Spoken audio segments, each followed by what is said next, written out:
আমরা জানি যে কোনো চাকরির পরীক্ষার জন্য হাজার হাজার মানুষ সেই পরীক্ষায় বসে, কিন্তু খুব অল্পজনই তার মধ্যে থেকে সেই চাকরি পেয়ে থাকে। সেই এক বা একাধিক মানুষ কেবল তাদের জ্ঞান ও অধ্যাবসায়ের জন্যই সেই সফলতা পায়। তারা নিজেদেরকে সেই পরীক্ষার জন্য বহু আগে থেকে প্রস্তুত করে তোলে, একাগ্রচিত্তে সেই পরীক্ষার প্রস্তুতি নেয়। কিন্তু যারা নিজেদেরকে সঠিকভাবে প্রস্তুত করে তোলে না, তারা বিফল হয় এবং বঞ্চিত হয়। আমি আপনি কি আমাদের সামনে কোনো কিছু লাভ করার জন্য নিজেদেরকে এইভাবে একাগ্রভাবে প্রস্তুত করে তুলি, অথবা সেটা অবহেলা করি?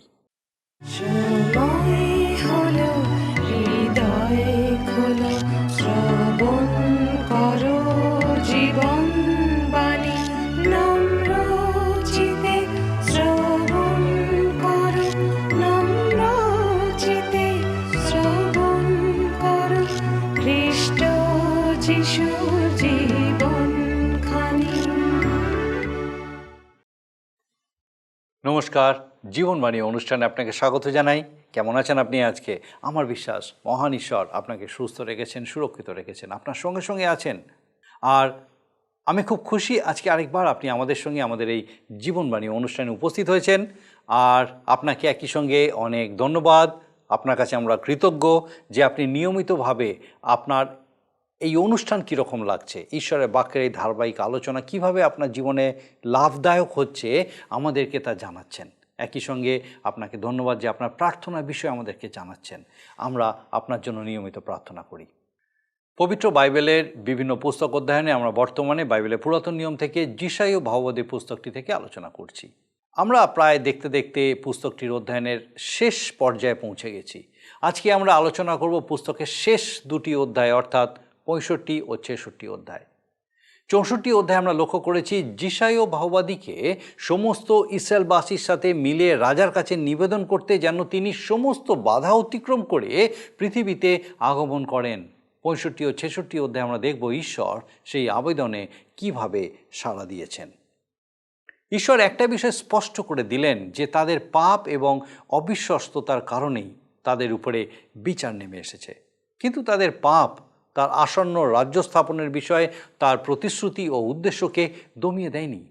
ঈশ্বর একটি অবশিষ্টাংশকে সংরক্ষণ করে রেখেছেন, যার দ্বারা তিনি তার ভাববাণী পূর্ণ করবেন।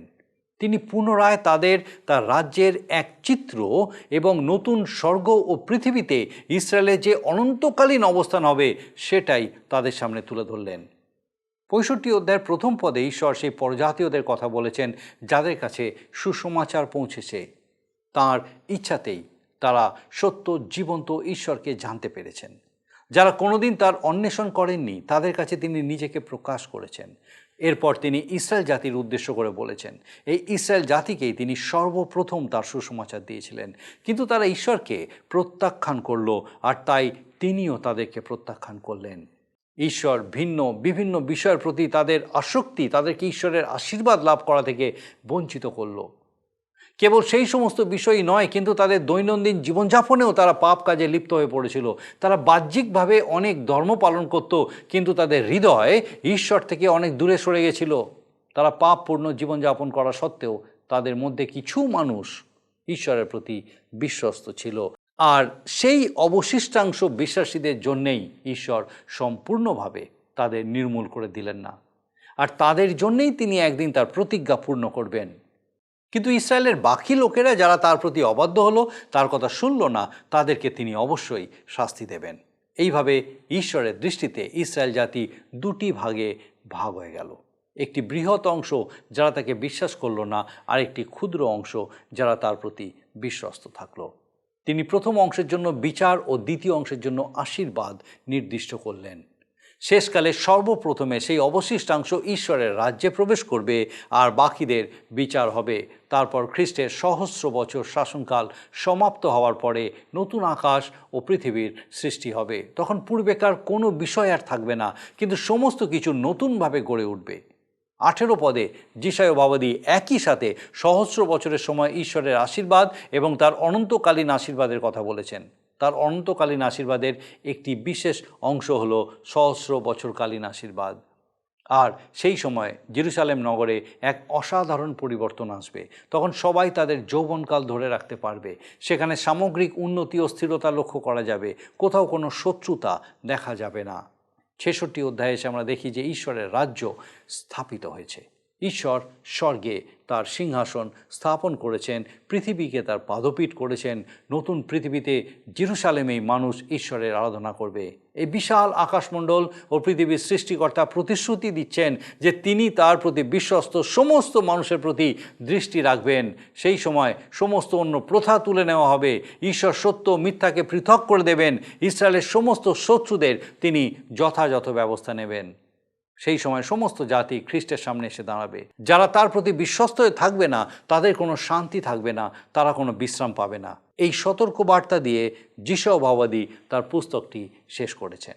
আসুন আমরা বিস্তারিতভাবে অধ্যয়ন করি এবং দেখি যে আজকে বিশেষ করে ঈশ্বর তার এই জীবন্ত বাক্যের অধ্যয়নের মধ্যে দিয়ে আমাদেরকে কি বিষয় জানাতে চান, বোঝাতে চান। প্রিয় শ্রোতা বন্ধু, যিশয় ভাববাদী পুস্তকের ৬৫ এবং ৬৬ অধ্যায় থেকে আলোচনা করব। আমরা ৬৫ অধ্যায় দেখব মুক্তিদাতা ইসরায়েলের অবশিষ্টাংশকে সাড়া দিলেন, আর দ্বিতীয়ত ৬৬ অধ্যায় ভাববাদী তাঁর ভাববাণীর পূর্ণ দৃশ্য দেখছেন, যা ৬৬ অধ্যায় ১ থেকে ২৪ পদে পাব। যিশয় ভাববাদী পুস্তকের ৬৪ অধ্যায় আমরা এর আগের দিন পেয়েছি যে ভাববাদী সমগ্র ইসরায়েলের প্রতিনিধি হিসাবে ঈশ্বরের কাছে স্বনির্বন্ধ মিনতি রাখছেন। যিশয় ভাববাদী পুস্তকের ৬৫ ও ৬৬ অধ্যায় দেখব ঈশ্বর ইসরায়েলের অবশিষ্টাংশের মিনতি শুনে সাড়া দিচ্ছেন। ইসরায়েলের পাপ ও অবিশ্বস্ততাই ঈশ্বরের ক্রোধের কারণ। এক পদে লেখা আছে, যাহারা জিজ্ঞাসা করে নাই, আমি তাহাদিওকে আমার অনুসন্ধান করিতে দিয়েছি। যাহারা আমার অন্বেষণ করে নাই, আমি তাহাদিওকে আমার উদ্দেশ পাইতে দিয়াছি। যে জাতি আমার নামে আখ্যাত হয় নাই, তাহাকে আমি কহিলাম, দেখো এই আমি, দেখো এই আমি। এই পদে পরজাতীয়দের কথাই বলা হয়েছে।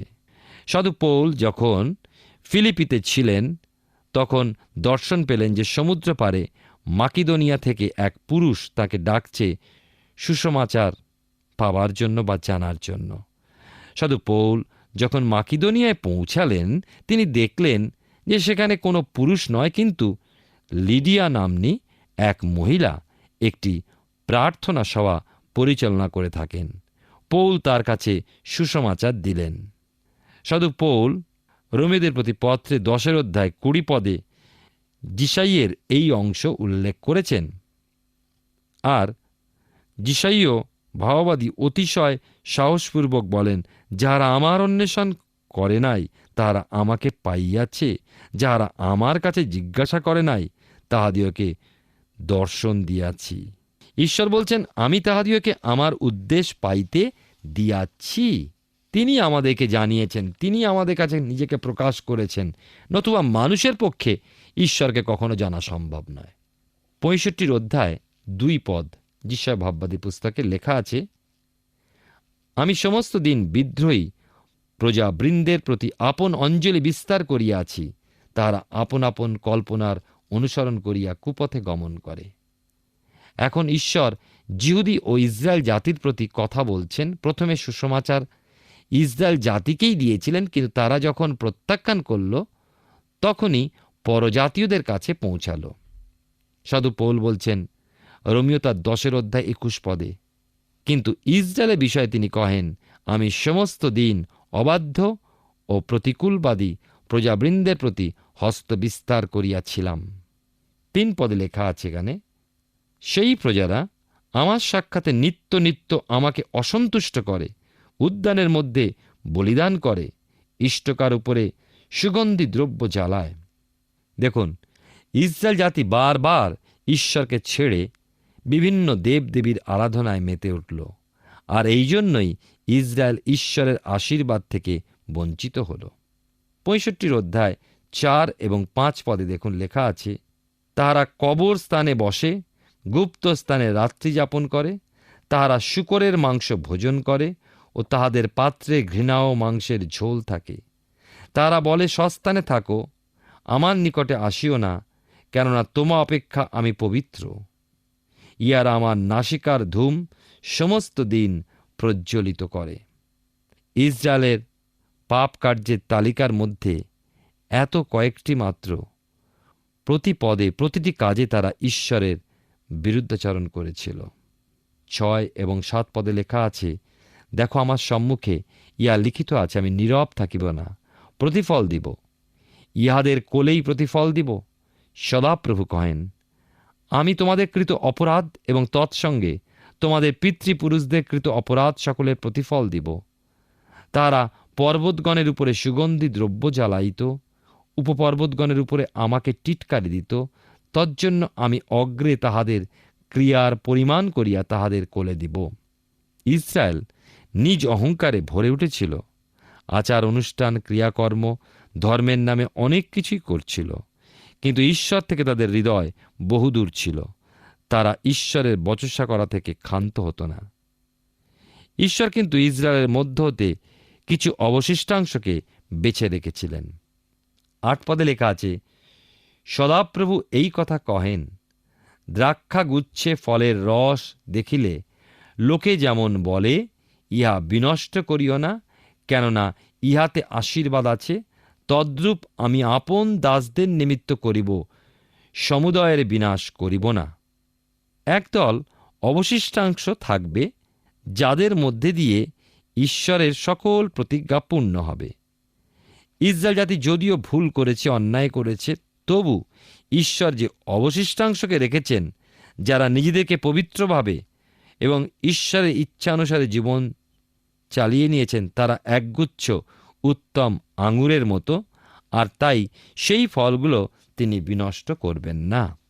আমি আপনাদের কাছে যিশয়া ভাববাদী পুস্তকের 65 অধ্যায় থেকে আলোচনা করছি। 9 পদে লক্ষ্য করুন, লেখা আছে, আর আমি যাকব হইতে এক বংশকে এবং জিহুদা হইতে আমার পর্বতগণের এক অধিকারীকে উৎপন্ন করিব। আমার মনোনীত লোকেরা তাহা অধিকার করিবে ও আমার দাসেরা সেখানে বসতি করিবে।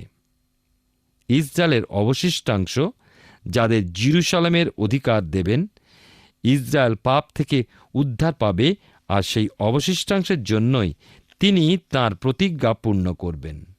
যিশয়া ভাববাদী পুস্তকের 65 অধ্যায় 10 পদে লেখা আছে, আর আমার যে প্রজাবৃন্দ আমার অন্বেষণ করিয়াছে, তাহাদের নিমিত্ত সারণ মেষপালের খোঁয়াড় হইবে এবং আখর তলভূমি গোপালের শয়নস্থান হইবে। লক্ষ্য করুন, এখানে বলা হচ্ছে যে অবশিষ্ট মেষপাল থাকবে, অর্থাৎ ইসরায়েল জাতির যারা অবশিষ্ট তারা নিরাপদ আশ্রয় পাবে, এই প্রতিজ্ঞাই এখানে করা হয়েছে। 11-12 পদে আছে, কিন্তু তোমরা যাহারা সদাপ্রভুকে ত্যাগ করিতেছ, আমার পবিত্র পর্বত ভুলিয়া যাইতেছ, ভাগ্যদেবের জন্য মেজ সাজায় থাকো এবং নিরূপণী দেবীর উদ্দেশ্যে মিশ্র সুরাপূর্ণ করিয়া থাকো, তোমাদিওকে আমি খড়গের জন্য নিরূপণ করিলাম, আর তোমরা সকলে বদ্ধ স্থানে অবনত হইবে, কারণ আমি ডাকিলে তোমরা উত্তর দিতে না, আমি কথা কইলে শুনিতে না। কিন্তু আমার দৃষ্টিতে যাহা মন্দ তাহাই করিতে এবং যাহাতে আমার প্রীতি নাই তাহাই মনোনীত করিতে।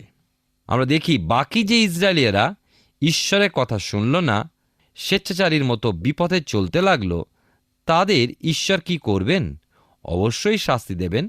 আমি বুঝি না, যারা ঈশ্বরের মনোনীত বলে স্বীকৃতি পেল, ঈশ্বরের মহাপরাক্রম দেখল, যাদের পিতৃপুরুষ স্বর্গীয় খাদ্য মান্না খেল, জীবন জল পান করল, তারা কি করে ঈশ্বরকে উপেক্ষা করল? বিচারের সম্মুখীন তারা হবেই হবে।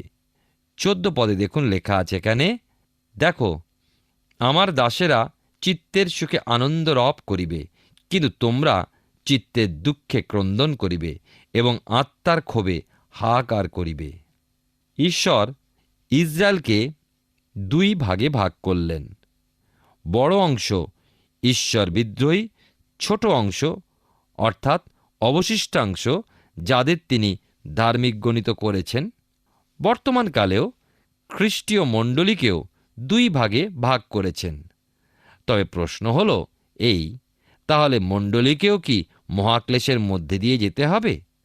উত্তর হচ্ছে এই যে মণ্ডলী খ্রিস্টীয় মণ্ডলী বলে নাম দিয়েছে, অথচ খ্রিস্টকে মণ্ডলীর বাইরে রেখে নিজেদের স্বার্থের সাধনা করছে, তাদের তো মহাক্লেশে পড়তেই হবে।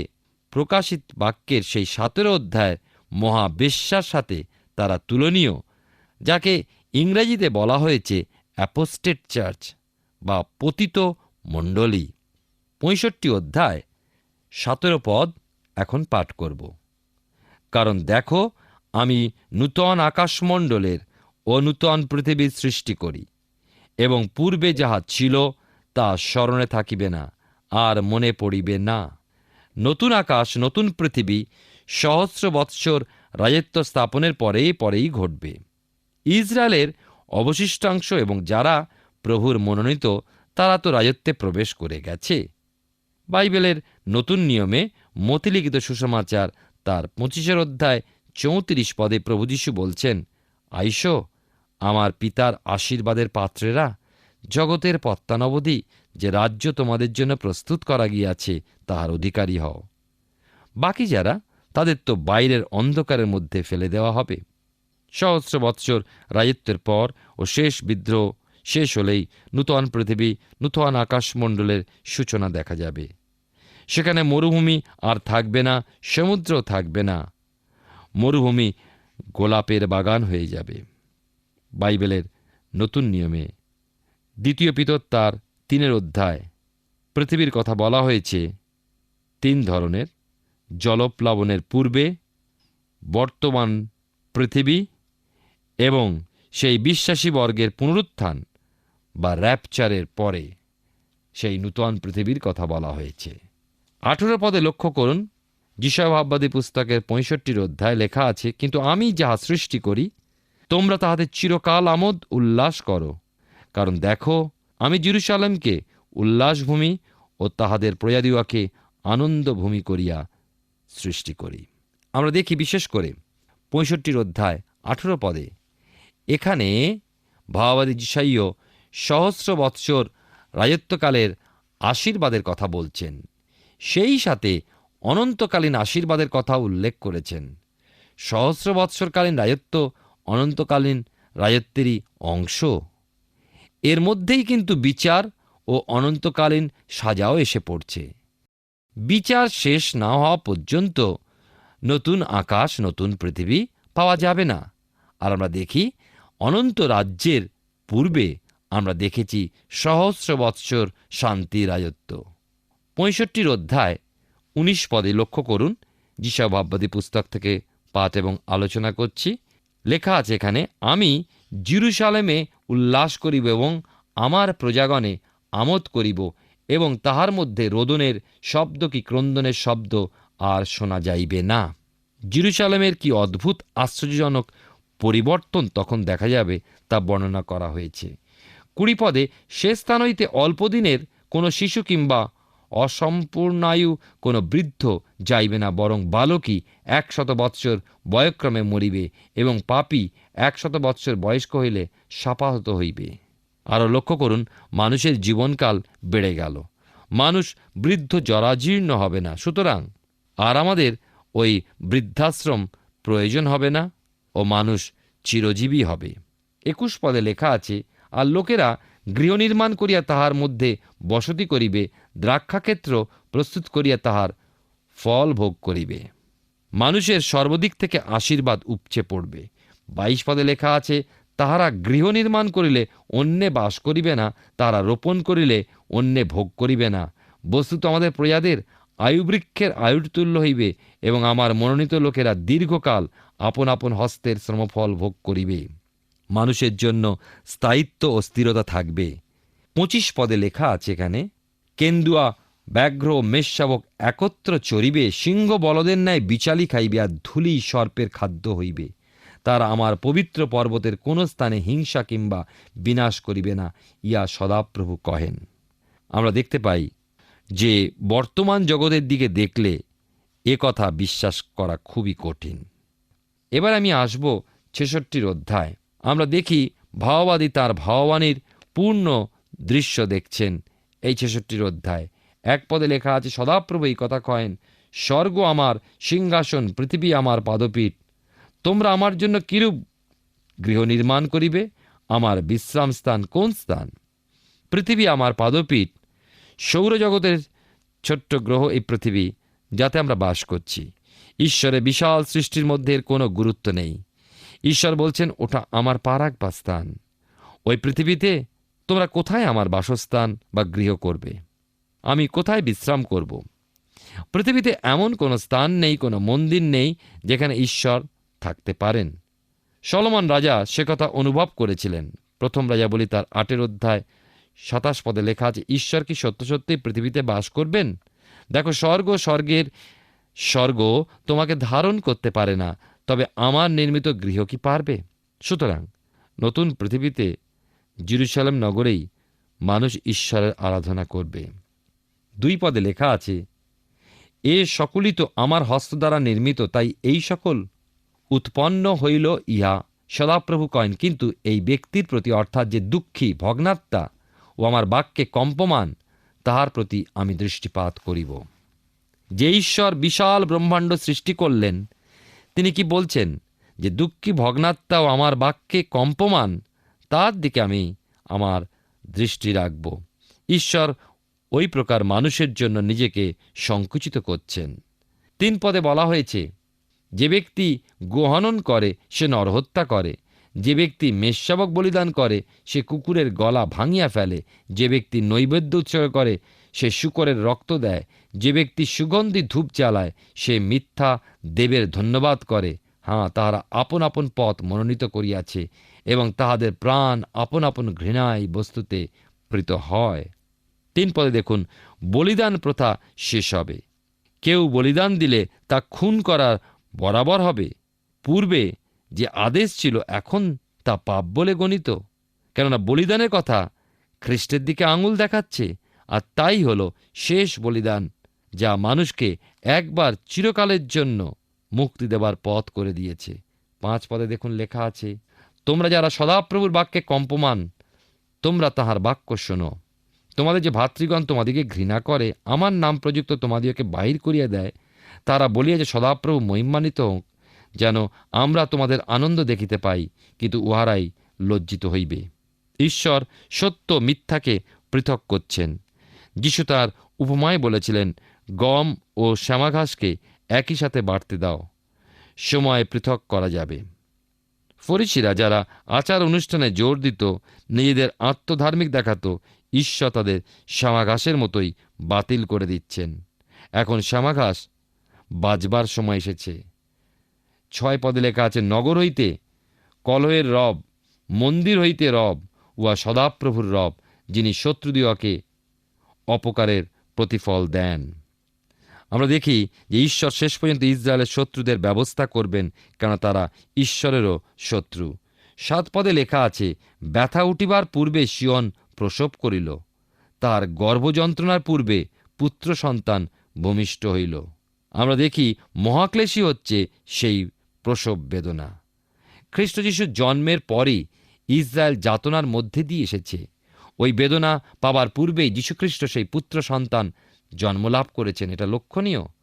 আর 9 পদে লেখা আছে, আমি প্রসবকাল উপস্থিত করিয়া কি প্রসব হইতে দিব না? ইয়া সদাপ্রভু কহেন, প্রসব হইতে দিতেছি যে আমি কি গর্বরোধ করিব? ইয়া তোমার ঈশ্বর কহেন। আমরা দেখি যে 1,44,000 জিহুদিকে ঈশ্বর মনোনীত করে রেখেছেন, মুদ্রাঙ্কিত করেছেন, তাদের মহাক্লেশের পূর্বেই মুদ্রাঙ্কিত করেছেন। একটা কম নয়, একটা বেশিও নয়, এরা সবাই সেখানে থাকবে। 10 পদে লেখা আছে, তোমরা যারা জেরুজালেমকে ভালোবাসো, তোমরা সকলে তাহার সহিত আনন্দ করো, তাহার বিষয়ে উল্লাস করো। তোমরা যারা তাহার জন্য শোকান্বিত, তোমরা সকলে তাহার সহিত অতিশয় প্রফুল্ল হও। কি আনন্দের ও আশীর্বাদের দিন সেই দিন! ঈশ্বর পরিত্রাণ প্রাপ্ত ও যারা পরিত্রাণ পায়নি তাদের গন্তব্যস্থল স্থির করে রেখেছেন। 18 পদে দেখি, সকল জাতি ঈশ্বরের সম্মুখে দাঁড়াবে। যিশু নিজে বলেছেন মতিলিখিত সুসমাচারে 25 অধ্যায় 31 এবং 32 পদে। ওই সময় বহু পরজাতীয় পরিত্রাণ পাবে এবং জেরুজালেমে উপস্থিত হবে ও আরাধনা করবে। 22 পদে আমরা দেখতে পাই, ঈশ্বরের প্রতিজ্ঞা ও প্রয়োজনেই যে ইসরায়েল নতুন আকাশ ও নতুন পৃথিবীতে অনন্তকালীন প্রজা হয়। 23 পদে পাই, সকল বয়সের পরিত্রাণপ্রাপ্তজন অনন্তকাল ঈশ্বরের প্রশংসা গান গাইবে, স্তুতি আরাধনা করবে। এটাই হবে পরিত্রাণপ্রাপ্তদের অনন্তকালীন কাজ। আর আমরা বিশেষ করে শেষ পদ অর্থাৎ 24 পদে দেখতে পাই, এখানে লেখা আছে, আর তাহারা বাইরে গিয়া যে লোকেরা আমার বিরুদ্ধে অধর্ম করিয়াছে তাহাদের সব দেখিবে, কারণ তাহাদের কীট মরিবে না ও তাহাদের অগ্নি নির্মাণ হইবে না, এবং তারা সমস্ত মর্তের ঘৃণাস্পদ হইবে। প্রিয় শ্রোতা বন্ধু, প্রিয় ভাই বোন, ঈশ্বর বলেন দুষ্টের শান্তি নাই। কোনো দুষ্ট এই ব্যবস্থার বাইরে যেতে পারবে না। অনন্তকালের জন্য তাদের শান্তি নেই, বিশ্রাম নেই, পরিতৃপ্তি নেই, তাদের ঈশ্বর নেই। যিশায়া ভাববাদীর এই তৃতীয় চেতনাবাণী, দুষ্টের শান্তি নেই। যার শোনবার কান আছে সে শুনুক। আজকে আমরা পবিত্র বাইবেলের পুরাতন নিয়মের ভাববাণী পুস্তক অংশের প্রথম ও সর্ববৃহৎ পুস্তক যিশায়া ভাববাদী পুস্তক অধ্যয়ন করা এখানেই শেষ করলাম। এই পুস্তকে খুব স্পষ্টভাবে মানবজাতি এবং বিশেষ করে ইসরায়েল জাতির বিষয়ে ঈশ্বরের ভবিষ্যৎ পরিকল্পনা ব্যক্ত করা হয়েছে। ঈশ্বর দর্শনের মাধ্যমে তার সমস্ত পরিকল্পনা যিশায়া ভাববাদীর কাছে প্রকাশ করেছিলেন, এবং তিনি সেই সমস্ত ঘটনা ভাববাণীর দ্বারা মানুষের কাছে তুলে ধরেছিলেন।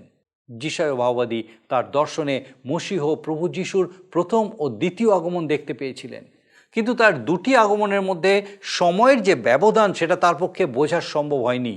দুঃখভোগী দাস রূপে খ্রিস্টের প্রথম আগমন এবং রাজা ও বিচারকর্তা রূপে তার দ্বিতীয় আগমন তিনি উভয়ই দর্শন করেছিলেন, কিন্তু সেটা যে দুটি সম্পূর্ণ পৃথক ঘটনা সেটা অনেক ক্ষেত্রেই উপলব্ধি করতে তিনি পারেননি।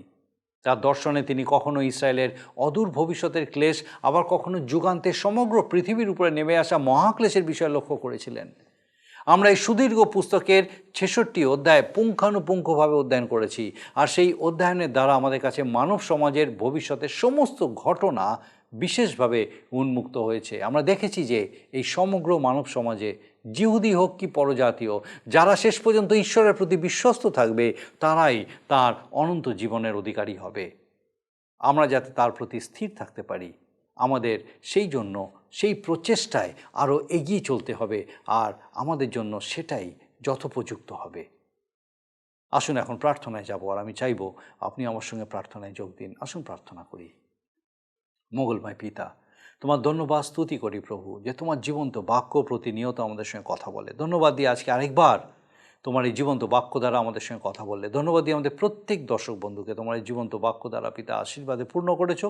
বিশেষ করে পিতাগো, এই যে বিষয় আমাদেরকে জানতে সাহায্য করলে, তোমার সামনে দাঁড়ানো, তোমার জন্য জীবনযাপন, তোমাতে সমর্পণ, বাহ্যিকতা থেকে দূরে থাকা, লোক দেখানো রীতিনীতি ধর্মকর্ম নয়, কিন্তু প্রকৃত আত্মায় ও সত্যে তোমার উপাসনা আরাধনা করা, ও প্রভু তোমার পবিত্র পরাক্রমে, এই সকল বিষয় আমাদের সেই প্রত্যেক দর্শক বন্ধুকে বিশেষভাবে তাদের জীবন উপলব্ধি করে তোমার গৌরব করতে সাহায্য করো। তোমার পবিত্র পরাক্রমে, তোমার যিশু নামে সেই প্রত্যেককে তুমি সুরক্ষিত রাখো। সে প্রত্যেক গৃহকে তোমার আশীর্বাদে গৃহরূপে প্রতিষ্ঠিত করো। তোমার শান্তি আনন্দে পূর্ণ করো। সমস্ত মন্দতা থেকে রক্ষা করো। প্রভু কৃপা করো। তোমার যিশু নামে ভিক্ষা দয়া করে শ্রবণ গ্রহণ করো। আমেন। ঈশ্বরের ধন্যবাদ দিই, যিশায়া ভাববাদীর পুস্তক অধ্যয়নের মধ্যে দিয়ে তিনি বিশেষভাবে আমাদের সঙ্গে কথা বলেছেন।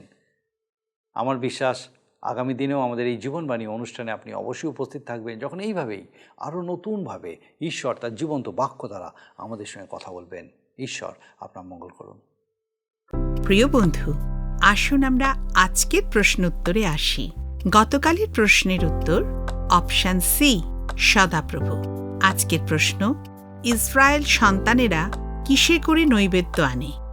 অপশন এ, থালায় করে, বি, নির্দিষ্ট পাত্রে, সি, সূচি পাত্রে, ডি, হাতে করে। প্রিয় বন্ধু, এই প্রশ্নের উত্তর আগামীকাল সন্ধ্যা 6টার মধ্যে option A, B, C, D সহকারে আপনার নাম ও সম্পূর্ণ ঠিকানা সহ 9433497235 এই নম্বরে SMS বা হোয়াটসঅ্যাপে পাঠাবেন। যদি আপনার এই অনুষ্ঠান ভালো লেগে থাকে তাহলে এই নম্বরে একটি মিসড কল করুন, তাহলে আপনি পরের বারের বিজয়ী হতে পারেন।